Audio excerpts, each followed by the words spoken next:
ممبر کسے کہتے ہیں؟ مجھے خیال آتا ہے کہ کہیں میں نے لفظ ممبر کی تشریح سے پہلے بھی کی ہے.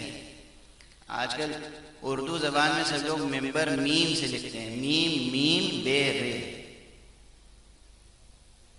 یہ ممبر جو ہے نا، میم میم بے رے، یہ اردو والا ممبر نہیں ہے، یہ انگریزی سے آیا ہے. یعنی کسی کمیٹی کے ممبر، کسی انجمن کے ممبر، عضو، رکن، یہ جو ممبر ہے یہ میم میم بے رے نہیں ہے، میم نون بے رے. عربی کے روٹ ورڈ نبرہ سے ممبر ہے، منبر.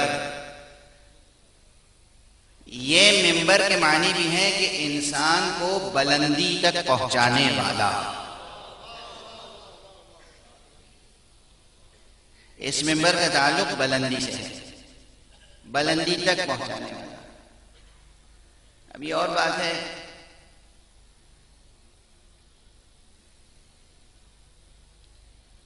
زبان تک کہتے ہیں کہ جب کوئی بات بے ساختہ آ جائے تو روکنی نہیں چاہیے.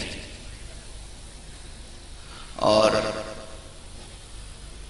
یہیں کراچی میں ایک بزرگ مجھے ملے تھے، فیض آباد کے تھے، شاعر تھے، غالباً سحر فیض آبادی، اور انہوں نے اپنا مجموعہ کلام مجھے عنایت فرمایا. بہت اچھے اشعار تھے اس میں، اور اس میں ایک شعر یہ تھا جس میں لفظ ممبر آیا تھا. دیکھیے، میرا یہ جملہ یاد رکھیے گا کہ میں داد کے لیے مجلس نہیں پڑھتا ہوں. بعض حضرات یہ مجالس کی کامیابی کا معیار یہ سمجھتے ہیں کہ کس مجلس میں کتنی واہ واہ ہوئی ہیں، کتنے نعرے لگے. یہ مجالس کا معیار ہے؟ توجہ ہے میں کیا عرض کرتا ہوں؟ اور میں ایک بات اور عرض کرتا ہوں، ممبر پر آنے کے لیے جتنی جرأت آپ کو خوش کرنے کی ہونی چاہیے، اس سے زیادہ جرأت آپ کو ناراض کرنے کی بھی ہونی چاہیے.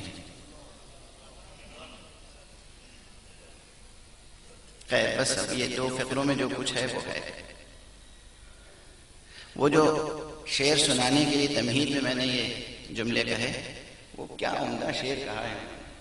کہتے ہیں کہ ممبروں پر ہیں پیشور ذاکر، ممبروں پر ہیں پیشور ذاکر، کس بلندی پر کیسی پستی ہے.